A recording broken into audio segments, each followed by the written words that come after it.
লক্ষ্মীর ভান্ডার প্রকল্পে বিস্ফোরক দুর্নীতির অভিযোগ ঘিরে উত্তাল মালদহের হরিশ্চন্দ্রপুর। একজনের প্রাপ্য সরকারি অনুদান টানা 5 বছর ধরে ঢুকছে অন্য একজনের ব্যাংক অ্যাকাউন্টে। এই ঘটনাকে সামনে এনে বিজেপির দাবি এটি কোনো বিচ্ছিন্ন ঘটনা নয়, বরং একটি বৃহত্তর দুর্নীতি চক্রের অংশ, যার শিকার হতে পারেন 300-রও বেশি পরিবার। ঘটনার কেন্দ্রবিন্দুতে মালদহের হরিশ্চন্দ্রপুর থানা এলাকার সোনাকুল গ্রামের বাসিন্দা নুন নাহার। 2020 সালে লক্ষ্মীর ভান্ডারের জন্য আবেদন করেছিলেন তিনি, কিন্তু অভিযোগ আজ পর্যন্ত নিজের অ্যাকাউন্টে 1 টাকাও পাননি, অথচ নথি ও ব্যাংক স্টেটমেন্ট রয়েছে। তার নামে বরাদ্দ হওয়া সরকারি অর্থ 2021 সাল থেকে 2026 সাল পর্যন্ত নিয়মিত জমা পড়েছে গ্রামেরই এক প্রাইভেট টিউটর গোলাম মর্তুজার অ্যাকাউন্টে। সবচেয়ে বড় প্রশ্ন, টানা 5 বছর ধরে অন্যের টাকা নিজের অ্যাকাউন্টে ঢুকলেও তিনি কিভাবে কিছুই জানতেন না? এর পেছনে কি রহস্য রয়েছে, সেটাই বড় প্রশ্ন।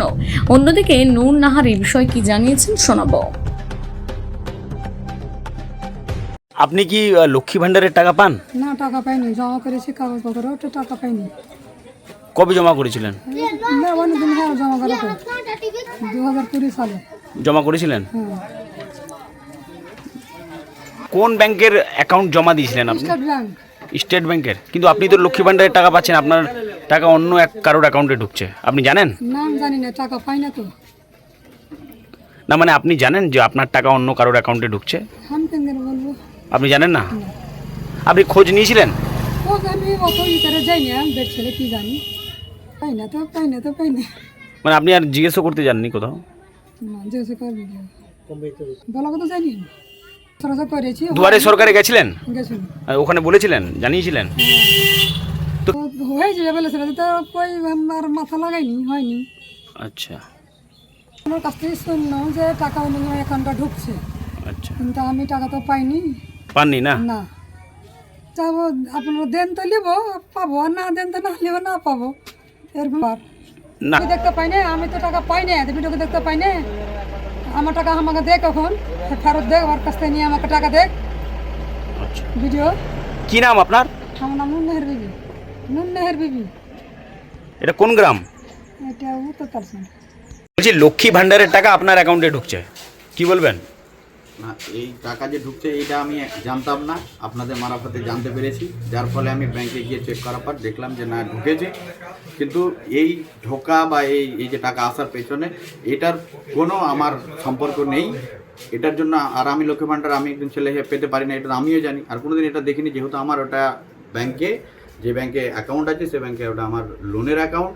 যেহেতু আমার কাছে কোনো নোটিফিকেশান আসে না, প্রতি মাসে মাসে যেরকম কিস্তি হয় সেরকম আমি দিতে থাকি। এবং আজকেই তো আপনি বুঝতে পারেননি এতদিন ধরে যে আপনার 5 বছর ধরে লক্ষ্মী ভান্ডারের টাকা ঢুকছে, আপনি বুঝতে পারেননি? না, আমি বুঝতে পারিনি। আজকেই প্রথম যখন আমার কাছে আসলেন আপনারা, তখন জানতে পারলাম যে না, আমার এরকম হয়েছে। তারপর আমি তুরন্ত যাই ব্যাংকে যাওয়ার পরে আমি দেখতে পাই যে না, সত্যি সত্যি এটা হয়েছে। কিন্তু এই টাকা আমার কোনো রকমের দরকার নেই। যদি প্রশাসনের যেহেতু টাকা বা সরকার দিয়েছে, ওর টাকা আমি দিয়ে দেবো। আমি ছোট্টখাটো একটা টিউশন পড়িয়ে আমার জীবিকা নির্বাহ করি, ঠিক। টাকাটা 24 ঘন্টার মধ্যে, যেহেতু সরকারের টাকা, আমি সরকারের টাকা রিটার্ন দিয়ে দেবো। এই টাকা আমার লাগবে না, যেহেতু আমার এই টাকা প্রাপ্য না, আর আমার লাগবেও না। আমার যে টিউশন পড়িয়ে চালাচ্ছি, আমি এখন বেকার অবস্থাতে আছি, টিউশন পড়িয়ে আমার তো আপনার অ্যাকাউন্টের যেগুলো তথ্য কিভাবে গেল ওদের কাছে, যারা অ্যাকাউন্টে, আপনার অ্যাকাউন্টে তো টাকা ঢুকছে, তো কিভাবে পেলো আপনার তথ্যটা? এটা আমি দাদা বলতে পারবো না কিভাবে গেছে বা কিভাবে এলো, যেহেতু আমার ওই ট্রানজ্যাকশানে কোনো নোটিফিকেশন আসে না আমার মোবাইলে। বা আমরা যে লেনদেন হয় শুধুমাত্র লোনের টাকা আমি পে করি প্রতি মাসে মাসে ইএমআইটা, এইটুকুই করি। বাকি আমার কাছে কোনো নোটিফিকেশান আসে না বা কোনো রকম ইনফরমেশান আমার মোবাইল SMS-এর মাধ্যমেও আসে না। এতদিন থেকে ব্যাংক আমাকে কোনোভাবে ইনফর্মও করেনি যে না, আপনার অ্যাকাউন্টে এরকম টাকা ঢুকছে। যদি হয়তো আগে থেকে আমাকে ইনফর্ম করতো, তাহলে আমি আগে থেকে গিয়ে আমি এটা পদক্ষেপ নিতে পারতাম। আজকে যখন বলছে, সেই জন্য আমি গিয়ে ইনফর্ম করলাম ব্যাংকে, দেখার পরে বাকি জানতে পারলাম যে এই ঘটনা। আপনার নাম, আপনার পরিচয়? আমার নাম গোলাম মর্তুজা, আর আমার পরিচয় হচ্ছে যে আপনার বাড়ি কোথায়? আমার বাড়ি হরদমনগর। অভিযোগ হচ্ছে আমাদের কর্মীর মাধ্যমে শুনতে পেয়েছি কি লক্ষ্মী ভাণ্ডারের টাকা, যে টাকাগুলো মহিলাদের পাওয়ার যোগ্য, সেই টাকা দেখছি পুরুষদের অ্যাকাউন্টে গেছে। এই এখন গোলাম মর্তুজা বলে এক ব্যক্তির নাম, তার অ্যাকাউন্টে টাকা ঢুকেছে 2021 থেকে 2026 পর্যন্ত কন্টিনিউয়াস টাকা ঢুকে গেছে লক্ষ্মী ভাণ্ডারে। তারপরে এইরকম আমরা শুনতে পাচ্ছি এরকম 350 অ্যাকাউন্ট যে আছে, যারা পুরুষ অ্যাকাউন্টে টাকা ঢুকছে। কিন্তু এটা ঠিক আমরা প্রশাসনের দৃষ্টিতে নিয়ে যাব, ওদের সামনে নিয়ে গিয়ে এটা কি তদন্ত করে দেখবে আসল ব্যাপারটা কি আছে। আমরা এর ব্যাপারে আমরা ব্লক বিডিও সাহেবকেও জানাবো, প্লাস আইসিকেও জানাবো, এটার জন্য তো সঠিকভাবে নিরপেক্ষভাবে যেন তদন্ত করে মানুষের সামনে নিয়ে আসা হয়। শুধু লক্ষ্মী ভাণ্ডার নয়, এই লক্ষ্মী ভাণ্ডারের মতো কলা গাছের বাগান, ওখানে কোটি কোটি টাকা তছরূপ হয়েছে, সেগুলোও তদন্ত করে দেখবো। আমরা প্রশাসনকে জানাবো, বিডিও সাহেবকে জানাবো, এরকম গাছপালার নাম করে টেন্ডার করে কোটি কোটি টাকা এরা তছরূপ করেছে, আদৌ কোনো কলা বাগান হয়নি। আবাস যোজনা আছে, ওর মধ্যেও কাটমানি নিয়েছে, সেগুলো তদন্ত করা হবে। এই তৃণমূল সরকার থাকাকালীন এরা সব নেতারাই লুটে পুটে টাকা খেয়েছে, সেই টাকা যে টাকাটা ওরা লুটেছে ওই টাকা ওদেরকে ফেরত দিতে হবে।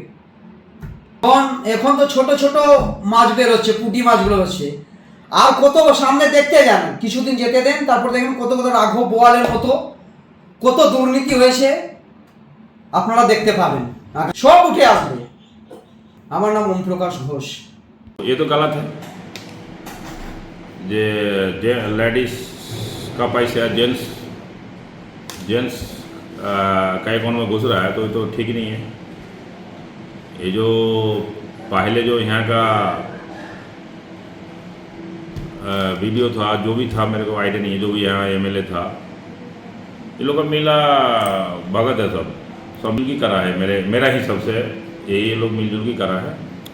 तो दुर्नीति हुआ है? तो दुर्नीति हुआ तभी तो आप बोल रहा है। दुर्नीति नहीं होता तो लेडीज का पैसा जेंट्स का खाते में गुजरा, तो दुर्नीति तो हुआ है। तो ये सरकार का गलती नहीं है, ये सरकार का गलती नहीं है। सरकार का गलती ये होता है सरकार का यहाँ का इसलिए एमएलए करा है, यहाँ का एमएलए, यहाँ का बीडीओ, यहाँ का जो भी आपका जो भी यहाँ का आदमी है वो लोग का जिम्मेदारी था। टीएमसी का अमल में ही तो हुआ है ऐसा। टीएमसी का अमल में नहीं। अगर हम अभी मान लीजिए सरकार किसी का भी हो, अगर वहाँ का आदमी अगर करेगा तो सरकार तभी तो एमएलए बनाता है, तभी तो जिला सभापति बनाता है, सब इसलिए तो बनाता है जो लोग चेक करे आदमी को। एमएलए अगर एमएलए का एरिया में करेगा तो इसमें सरकार का कोई लेना देना नहीं है, ये एमएलए का गलती है। और एमएलए ने मिलजुल कर कराया होगा, मेरा हिसाब से यही लगता है। इसका तो मेरा हिसाब से इसको जांच होना चाहिए, और उसको जो भी अगर गलत काम करा हो तो उसको बिल्कुल सजा होना चाहिए। मेरे हिसाब से सरकार को डिसीजन लेके जो भी उसका कर सकता हो सरकार करे। तो गरीब का दोस्त हूँ আমি, তো গরিবের বন্ধু, আমি সবার জন্য কাজ করতে এসেছি, আমি দুর্নীতি করতে আসেনি। আমার যে কোনো পার্টির হোক, সিপিএম হোক, কংগ্রেস হোক, টিএমসি হোক, বিজেপি হোক, যারা দুর্নীতি হরিশ্চন্দ্র করবে ওরা সাজা পাবে। ওরা মনে করছে যে আমি জিতে এসেছি, যে আমি কোনো দুর্নীতি করার লেগে আসেনি। আমি গরিবের জন্য কাজ করতে এসেছি, আর যত পারবো আমি কাজ করব, এটা আমি ভরসা দিচ্ছি বাস। আর এখানে কেউ যদি ভাবে যে আমরা গরিবের টাকা লুটা ফুটা খাবো, কি সরকারের টাকা লুটা ফুটা খাবো, যে আমরা কোনো রোড করছি কি কোনো কিছু করছি, কি আর টাকা ওদিকে কোনো কি ঘরের টাকা কোনো এদিক হইলো, এই জিনিসটা আমি চলে এসেছি। আর এই জিনিসটা হবে না হরিশ্চন্দ্র মাটিতে, আমি মনে করি বিলকুল হবে না। दादा তাহলে তো দুর্নীতি হয়েছে তাহলে এই হিসাবে, তাহলে दुर्नीति हुआ है तो हुआ। देखिए दुर्नीति जो सरकार का गलती नहीं है ना, इसमें सरकार क्या करेगा इसमें आप बताओ।